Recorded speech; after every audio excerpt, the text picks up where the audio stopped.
Hello everyone, kumusta po kayo? Alan here and welcome back to Gaijin World. We're back for part 4 of our Honmen practice test series. In this video, we will cover questions 61 to 80, tackling some tricky situations and important road rules. As always, I'll read the questions in English and provide detailed explanations in Tagalog para siguradong ready na tayo for the exam. Tara, let's continue our review. Okay, first question for this video. Question number 61. Should a vehicle become immobilized inside a railway crossing due to a breakdown or similar, it is important for the driver to notify a train driver immediately and then move the vehicle promptly out of the crossing. Is this true or false? Ang sagot po ay totoo. This is a very critical emergency procedure. Kung ma-stuck po ang sasakyan nyo sa rails, your number one priority is to alert any oncoming trains. Hanapin po agad yung emergency button or hiju button sa crossing at pindutin ito. Kung wala nito, use the emergency flare na kasama sa lahat ng sasakyan dito sa Japan. After alerting the train, do everything you can to push the vehicle off the tracks. Kung automatic ang sasakyan nyo at ayaw umandar, ilagay sa neutral para mas madaling itulak. Every second counts in this life or death situation. Next up, question number 62. Vehicles crossing a sidewalk or side strip must stop immediately before the sidewalk or side strip and take care not to impede the flow of pedestrian traffic, whether or not any pedestrians are present. True or false?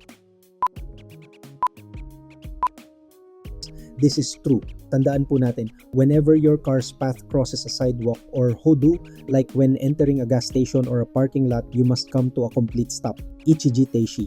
Ito ay mandatory. Kahit na wala kayong nakikitang tao, kailangan huminto dahil baka may biglang lumabas na bata, cyclist, or pedestrian from your blind spot. Pedestrians always have the right of way in this area, so stop, look, and listen before proceeding slowly. Question number 63. The novice driver sign, which drivers who have been driving less than 1 year on a regular driver's license are required to display, may be affixed to either the front or rear of the vehicle. True or false? Ang sagot po dito ay mali. The Wakaba mark or novice driver sign is a legal requirement and must be displayed on both the front and the rear of the vehicle in a clearly visible position. Ang purpose po nito ay para malaman ng ibang drivers na bago pa lang kayo at kailangan ng extra space at pasensya. In fact, other drivers are legally encouraged to be more considerate to cars with this mark. So dapat po ay may isa sa harap at isa sa likod. Here's question number 64. When passing oncoming traffic on narrow roads that have a cliff on one side with a dangerous drop, the vehicle on the side opposite from the cliff side should stop initially and allow the vehicle on the cliff side to go ahead. True or false? This is false. Medyo confusing po ito, but the rule is about minimizing risk. Ang sasakyan na nasa cliffside or gakegawa ang dapat huminto. The logic is that the vehicle on the mountainside, yamagawa, has a solid wall next to it and more room to maneuver safely. The car on the cliffside is in a much more dangerous position with no room for error. Kaya mas safe para sa kanya na huminto at paunahin ang kasalubong. Question number 65. Where there is a pavement marking as shown in the figure, neither vehicle A nor vehicle B may enter the right side of the road for the purpose of overtaking. True or false? The correct answer is true. Yung solid yellow center line, whether it's a single or double line, means overtaking by crossing the line is prohibited. Parehong bawal tumawid sa kabilang lane sina vehicle A at B. Para mag-overtake, kailangan po nilang manatili sa kanilang lane hanggang sa maging broken white line ulit ang marking. Let's proceed to question number 66. The designated maximum speed for large vehicles on general roads is 60 km per hour for both passenger vehicles and trucks. True or false? Ang sagot po dito ay totoo. Unless may ibang speed limit sign na nakalagay, ang general maximum speed limit sa mga ipandoro or general roads sa Japan ay 60 kilometro bawat oras. This applies to most vehicles including regular cars, large passenger vehicles like buses, and large trucks. Tandaan po, sa expressways or kusokudoro, iba na po ang usapan at mas mataas ang speed limit, usually 80 to 100 kilometers per hour. Question number 67.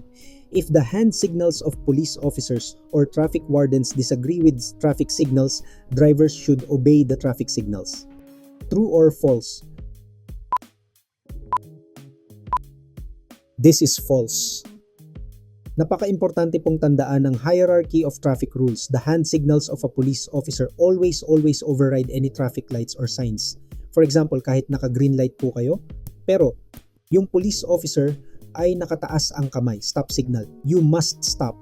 The officer has the ultimate authority because they can see the entire traffic situation which might involve an accident or hazard that the automated signals don't know about. Question number 68. An important point about driving safety is to know one's own personality and habits and drive in a way that takes them into consideration. True or false? The answer here is true. This is about being a mature and self-aware driver. Kung alam mo sa sarili mo na medyo mainitin ang ulo mo or short-tempered, you should consciously practice being more patient and avoid road rage. Kung alam mong madali kang madistract sa phone mo, make it a point to put it away completely before driving. Recognizing your own risky habits is the first and most important step to correcting them and becoming a safer driver for everyone. Okay, question number 69. On a sharp curve where there is a pavement marking as shown in the figure, vehicles may enter the right side of the road and proceed, but there may be oncoming traffic, so drivers must be careful. True or false? This is true. Yung marking na yan, which is a broken white line, indicates that you are allowed to cross over it. On very sharp mountain curves, minsan kailangan mong gumamit ng kaunting space from the other lane to safely navigate the turn. Pero this is not an invitation to cut the corner recklessly. You must always slow down significantly and anticipate oncoming traffic. Assume that another car is coming from the other side.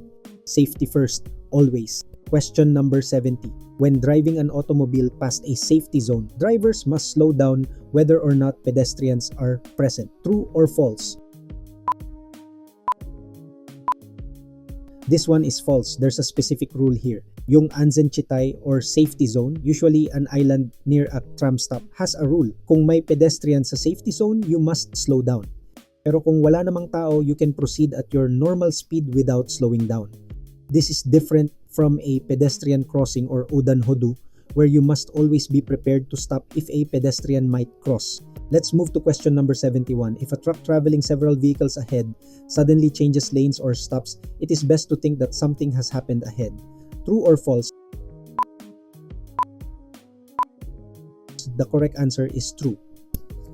This is a key principle of Yosoku Onten or predictive driving. Yung mga truck and bus drivers ay may mas mataas na vantage point at mas malayo ang nakikita sa kalsada. Kung bigla silang nagmaneuver, it's a very strong signal na mayroong hazard sa unahan na hindi pa natin nakikita. It could be an accident, a fallen object, or a suddenly stopped car. The safest response is to immediately take your foot off the accelerator and be prepared to brake. Question number 72.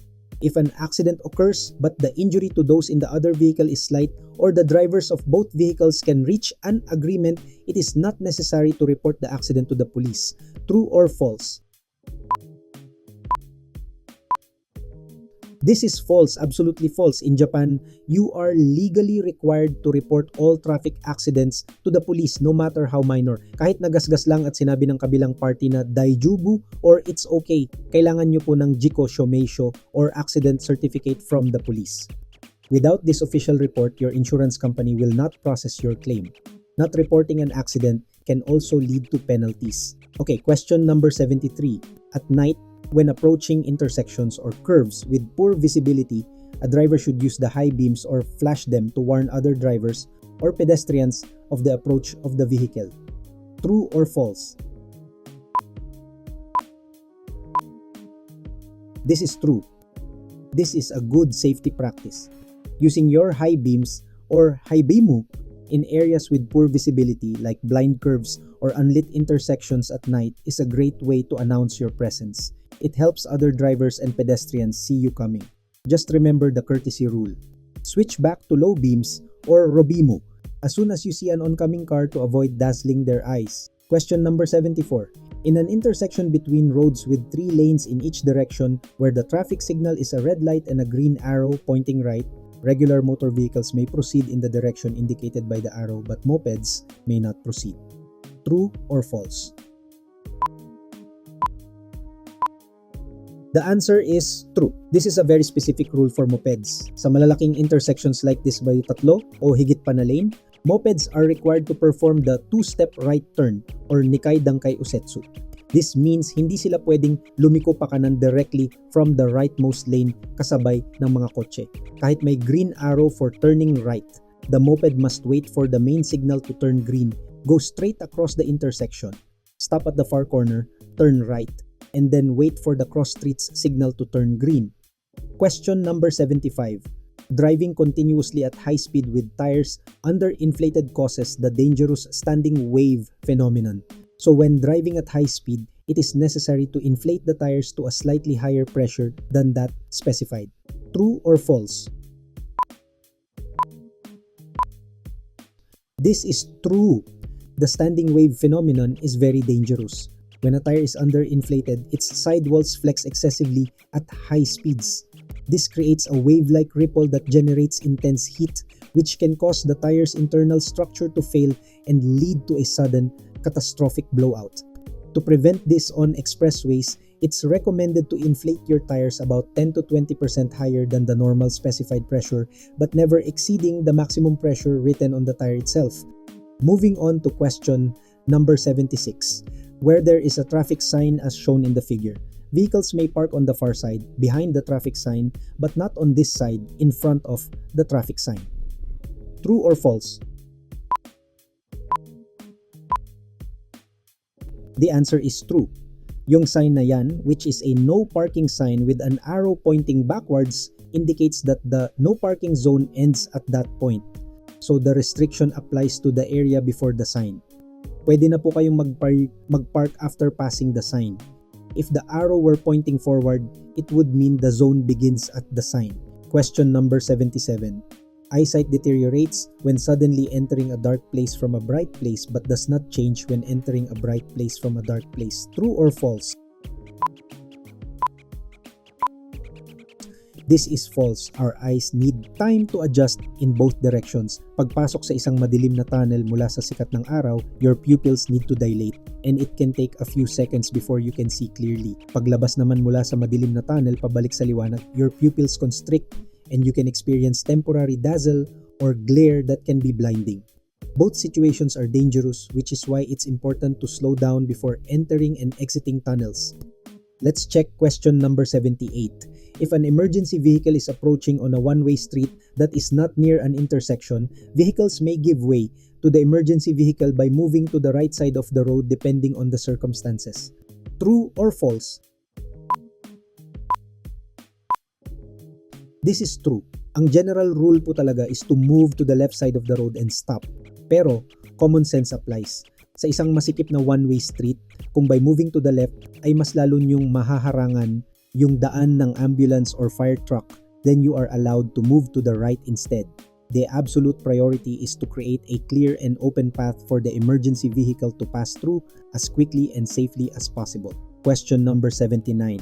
When driving at night, it is necessary to pay particular attention to the tail lamps and brake lights of the vehicle ahead. True or false? The answer is true. Sa gabi, halos wala na tayong ibang visual cues. Yung tail lights at brake lights ng sasakyan, sa harap ninyo ang inyong primary guide. This is how you judge their speed and your following distance. If their brake lights turn on, you brake too. If their tail lights seem to be getting smaller, they are pulling away. If they are getting bigger, you are getting too close. It is your main source of information in the dark. And the last question for today's video, question number 80. On a road where there is a traffic sign, as shown in the figure, all types of vehicles may proceed, but they must slow down when pedestrians are present. True or false? This one is false. Yung sign na yan, a blue circle with a graphic of an adult and child walking, indicates a pedestrian-only road or hokusha senyu. It means the road is closed to all vehicular traffic unless may special permission sila from the police. For example, for deliveries during specific hours. For a regular driver, this sign means do not enter. And that's it for our in-depth look at questions 61 to 80. We're getting closer to the end of the test. I hope mas naging malinaw na ang ilan sa mga rules na to the more we practice and understand the reasons behind the rules, the more confident we become. Kung may mga tanong pa po kayo, don't hesitate to leave them in the comment section. Let's help each other out. And if you're finding this series helpful, please click the like button and subscribe to Gaijin World for the final part of our review series. Salamat po ulit sa panonood.